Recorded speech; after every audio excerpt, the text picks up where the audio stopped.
So Jim Gilliam is my religion, which is why I'm following him. So I want to talk about big problems and small solutions. Right? So most of us in this room are focused on big problems, right? Energy, healthcare, joblessness, and immigration. All these types of issues. And when you face big problems, the natural inclination we all have is to find equally big solutions. To mobilize millions of people and get broad, sweeping legislation. And the internet feeds into the psychology of bigness. Right? The fact that we can, as organizations, mobilize millions of people gives us the false illusion that by just mobilizing enough people, right, by swinging big enough, we can overcome these big problems. Right? I think this is a dangerously limiting approach. So the thing about big problems is they exist for a reason. Right? There are powerful forces resisting change. And if you try to hit them head on, right, directly, meeting force with force, you very rarely win. Right? So I have no doubt the internet has huge potential to empower people to address these big problems, but I think not primarily in the way most people think. I think primarily it's the internet's ability to empower people to organize around small solutions, tens of thousands of them. So I'll give a quick example, an illustrative example of this. One of the problems many of us is focused on is the treatment of LGBT people in this country. Right? To take one of many injustices, it is currently legal to fire someone for being gay in 29 states. Now, in the face of this injustice, most of us would try to pass a law, right, often at a national level, to solve the problem in one fell swoop. The problem with this, and right now there's actually organizations fighting for this, and it's called the Employment Non-Discrimination Act. Right? The issue right now is Congress is such that this law is very unlikely to pass. And despite this, because of the bias toward bigness of most organizations, there are still organizations fighting this national battle. And the way I describe it oftentimes is trying to hit a home run or a grand slam with nobody on base. I want to suggest an alternative approach. That instead of looking for the biggest solutions to the problems we face, that we look for the smallest. Right?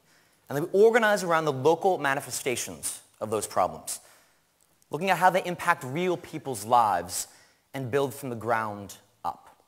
And this is the type of organizing happening on change.org every day. Now, 6 months ago, we received a note from a bunch of parents just outside Portland, Oregon. And a teacher in their school had been fired because someone asked him if he was gay, and he said yes. They were naturally distraught, didn't know what to do, so we helped them start a campaign on change.org to ask a superintendent to give the teacher his job back. So 5,000 people joined them. They mobilized a protest in front of the next school board meeting. They embarrassed the district in local media and got the superintendent not just to give the teacher his job back, but to pass a district-wide non-discrimination policy and commit never again to firing a teacher for their sexual orientation. Now, just after this, we received a very similar note from soccer players, female soccer players, at Belmont University in Nashville, Tennessee. And their coach had been fired for adopting a child with her partner and publicly outing herself as a lesbian woman. Again, naturally outraged. And they didn't know what to do. So we helped them start a campaign on change.org, and they mobilized 25,000 people, organized protests at the university, embarrassed the school through local media, and got the school to pass a non-discrimination policy, again, committing never again to fire any staff member for their sexual orientation. Right? Now, these are two very small examples. And the difference in impact between ending employment discrimination in 2 schools and passing national legislation ending all such discrimination is vast. So you might ask, how do we cross that chasm? So directly subsequent to this happening, right, we asked ourselves, well, is there any organization in the world that could possibly run thousands of campaigns, run personal narratives across the country? And the answer is no. Right? But people can. And what we've found is if you give people the right tools and direction, they can do remarkable things. And subsequent to this, we've had an explosion of anti-discrimination campaigns started by people across the country building a movement from the ground up. Right? This is not to say that national legislation isn't important. It absolutely is. Right? But even if all you care about is national legislation, the most effective means to achieve that end in many cases is not to pursue it directly. Right? It's to win locally, all across the country, engaging people through personal narratives and building a movement much broader in scope and deeper in commitment than currently exists. And in the process, creating the environment within which national change is possible. So this dynamic, the value of small campaigns, isn't unique to employment discrimination or gay rights. It applies to almost every issue. Right? In immigration reform, instead of fighting for national reform, which is unlikely to pass right now, we have tens of thousands of young undocumented people on the site fighting to get their friends out of deportation, and in the process exposing the injustices of our current broken immigration system. In the environment, we have thousands of people taking action around individual coal plants, passing local ordinances against plastic bags. In education, we have students that are fighting the private for-profit exploitative industry around lending. Not through Congress, which won't act, but company by company. Right? And the list goes on and on. So you might say, this looks very threatening to traditional organizations, but it doesn't have to be. Right? If we instead look at our members as potential organizers and allow them to extend the campaigns we have to the local environment in which they exist and start thinking small, the opportunities are huge. Because when you look at the world through the lens of smallness, the number of opportunities for effective organizing are massive. Right? So I'll give one last example, really compelling story that's recently happened on the site. So as many of you might know, there's a video initiative started by Columns Dan Savage, right, recently called the It Gets Better Project, in direct response to the series of suicides resulting from anti-gay bullying last year. Now, thousands of celebrities, politicians, companies, and everyday people have created videos standing against homophobia.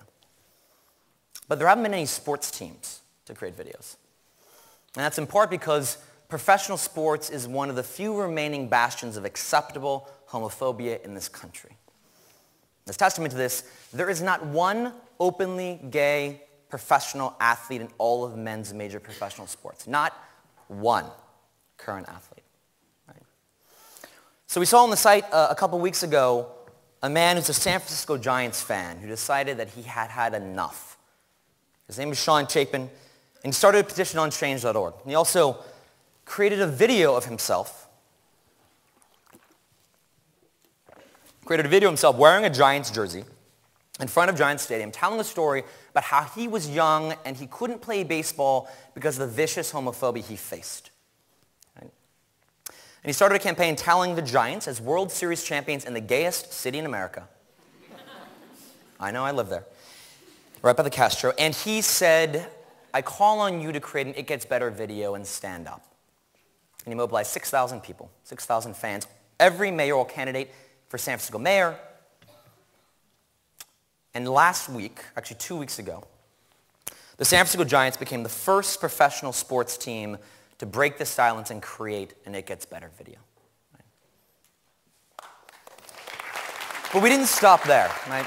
We didn't stop there. What we saw is the opportunity to take this very small victory and replicate it across the country. So what we did is we sent an email to a segment of our membership and said, start your own petition targeting your own local sports team. Right? And the response has been overwhelming, and the results equally so. Right? 30 campaigns have been started attacking teams, calling on them to create videos, one of which was from a 12-year-old boy in New England. Sam Maiden, a beautiful man. 12-year-old boy in New England starts a campaign asking his favorite team, the Red Sox, to create an It Gets Better video, mobilizes 9,000 people, and through the extraordinary organizing of his mother, this last weekend, the Red Sox committed publicly to creating a video just after the Cubs, who did the same thing on Friday in response to another petition on change.org, and asked all other professional sports teams to do the same. So if you had seen this petition 3 weeks ago, asking the Giants to create a video, you might reasonably ask, what is one video going to do to change homophobia in sports? And my response to you would be approximately the same estimated impact of a tired, middle-aged woman who refused to walk to the back of a Montgomery bus.